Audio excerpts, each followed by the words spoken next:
Hello and welcome to another episode of the Biscuit Bites with me, Tony Fielding. Right, so the last few days I've been abound with some Spider-Man news, some which is cool, and some which is and some which is why. So let's start off with the first bit of news, which is more of the and that is the fact that for the Spider-Man PS4 remaster game thing coming for PlayStation 5 later this year, Spider-Man has a new character model, which I'm sure you're all aware of by now. Here we go. Let's get to the start. This is from superherohype.com, and there he is, the new face for Peter Parker. Marvel's Spider-Man remastered gets a new face for Peter Parker. Is it me or does he look like Tom Holland? Marvel's Spider-Man remastered gets a new face for Peter Parker. The graphics aren't the only thing getting a facelift in Marvel's Spider-Man remastered when it hits PlayStation 5 later this year.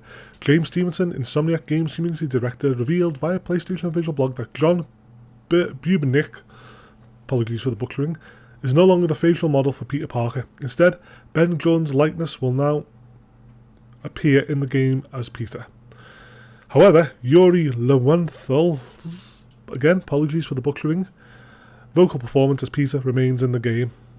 The net effect makes Peter seem much younger in the remastered edition. Jordan's resemblance to MCU Spider-Man Tom Holland is also hard to ignore. That's an understatement. He really does have a Tom Holland likeness here. I mean, here you go. It is nice side by side of the two. So here you've got original, and here you've got the new one. I don't understand why they've done that, because it seems to me from watching the video footage of it, it seems like they've kept the character models for all the others the same, but they've changed Peter for some reason. And like they said, he looks much younger. Now, Spider-Man in the PS4 game is meant to be 23, 24, right? So, which I think he looks more around that than he does. He looks about 16, 17 there. Maybe like late teen, but yeah, he looks too young there. It's weird. It's a bit off-putting, especially with the Tom Holland resemblance. I don't get it, but you know, it's not the end of the world kind of thing. It's luckily I don't think we're going to end up with another Cole situation with Infamous 2 where they revealed the character model. There was uproar about it, and Sucker Punch ended up changing the character model more like the original in Infamous 1. I don't think we're going to get that. I don't think there's that much of an outcry for it, which, you know, it's silly. It'd be silly to do so. They've changed it. Deal with it. It just seems like an odd choice. I think this model looks much better. Looks much better, and I can. When I hear the actor's voice, as I picture that face. Now that's a bias, obviously, because that's the face that's the character model we played with for 2 years now. So if you've been playing it that long, so we know. So that's what we associate it with. So it's going to take some getting used to. Especially after, I think they did do a video of it. Is it down? Yeah. If you watch, there's a video here of the scene where Doc Ock's revealing his arms to Peter Parker. So you do get to hear the voice with the face. And it just seems weird. It seems weird. I don't know. Nothing against the new guy. It's just, why change only him? I think Insomniac came up with I think this is again, from Superhero Hype. Insomniac Games addresses Peter's new look in Spider-Man Remastered. Let's have a look. Right, here we go. So, let's have a look what they say. Today's news about the new Peter Parker face model has surprised some of you. And we at Insomniac totally understand your reaction. Heck, it even took me a while to get used to Peter's new look. But as we discussed the franchise's future and moving to the PS5, it quickly became apparent that delivering even more believable looking characters made finding a better facial match for actor Yuri Lowenthal, I hope I said that right this time, who we all love as Peter, a necessity. We care as much about this character as your attachment to him, so please know we didn't make this decision change lightly. As we did throughout the development of Marvel's Spider-Man, we'll continue to read your comments, listen, and always be looking for ways to improve every facet of the game. At the same time, I hope you can trust us that this decision is what we feel is best for the future of the franchise and our upcoming goals for this beloved Marvel character. Alright, believable looking characters. I didn't think he looked unbelievable. I thought he looked fine. I think he looked as good as the other character models, so again, I don't get the change. I don't know I don't understand why they've changed it, especially the fact that he looks like Tom Holland. You just wonder is there more to it? Tinfoil hat time, but was there more to it? Was there a discussion with another party, shall we say, to make him look a little bit more like the current actor? I don't know. I'm probably not, but it seems odd.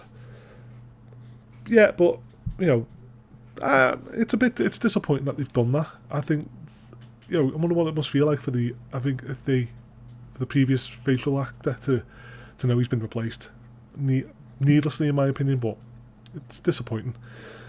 But the game's still going to be great. You don't spend a lot of time as Peter, to be fair, anyway, but still, odd change, especially to look like Tom Holland. But anyway, to the better news of it is the fact that, let's have a look, that for 2 years now I've been waiting for this costume to arrive for the PS4 version. It's not coming, but it's only coming for the PS5 remaster, but we're finally getting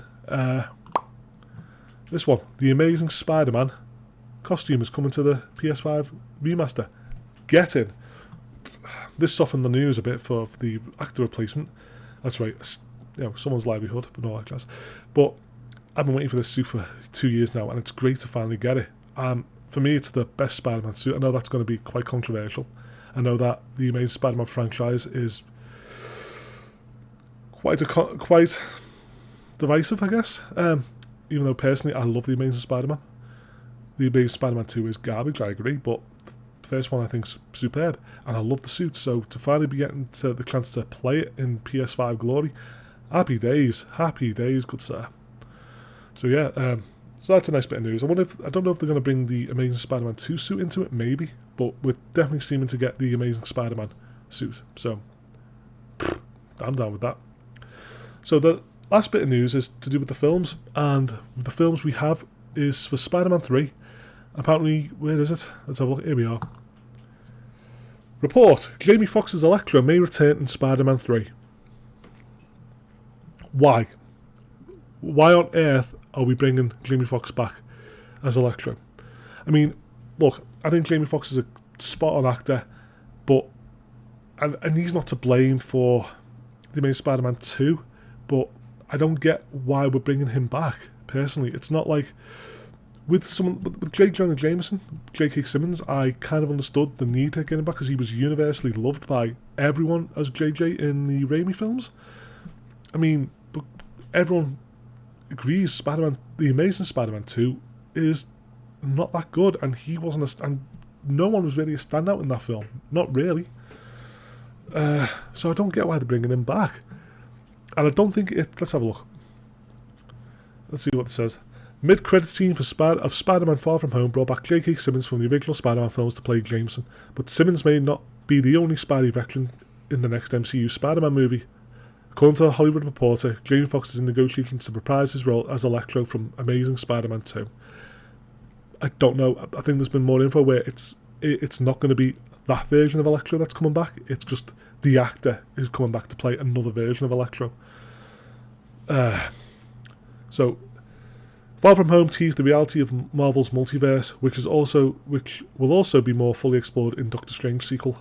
But if Fox's return pans out, it also lends further credence to rumours of alternate Spider-Man universes of the live-action films.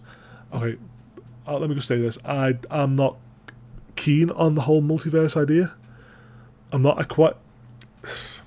don't know, it all depends on how it plays out, but I don't know, it can get convoluted a bit. I think as a little nudge touch on, maybe it would work, but we'll have to wait and see how that plays out. But I don't want multiple Spider-Man. I just want the one Spider-Man at the moment in that franchise to play out as better and be that only Spider-Man, if you know what I mean.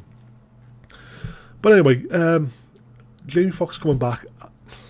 Why are we not giving it to a new actor? It's a new iteration of Spider-Man. Give it to a new actor. I love J.K. Simmons, but I didn't want him back in these films. His J.K. was for those films, the Raimi films. Give it to someone new. I'd have loved Bryan Cranston or Hugh Laurie. That they were names going round at one point to play J.J. I thought that they'd have been superb. But yeah, they've just brought older actors in to play different iterations, and it's a shame. And I really hope, part of me hopes that this doesn't pan out. It's nothing against Jamie Foxx. I think he's a good actor, but I want someone new to play Electro. I want someone new to give their spin on it now, since it's here. You know, if they were going to continue with Spider-Man, Amazing Spider-Man 3, fair enough, which I doubt, but there you go. Odd news. It's been a bit of odd news regarding Spider-Man. Anyway, yeah, the highlight of the Spider-Man news has been the Amazing Spider-Man suit is coming up for the PS5 only game remaster. So, hey-ho. Anyway, I just want to share my thoughts quickly on it. I'm not a fan of the idea of an older actor reprising a role in a different take on a franchise. So, yeah, it's weird, very weird. Anyway, tell me what you guys think. Again, I'm not a fan, so yeah, take it easy, guys. Bye.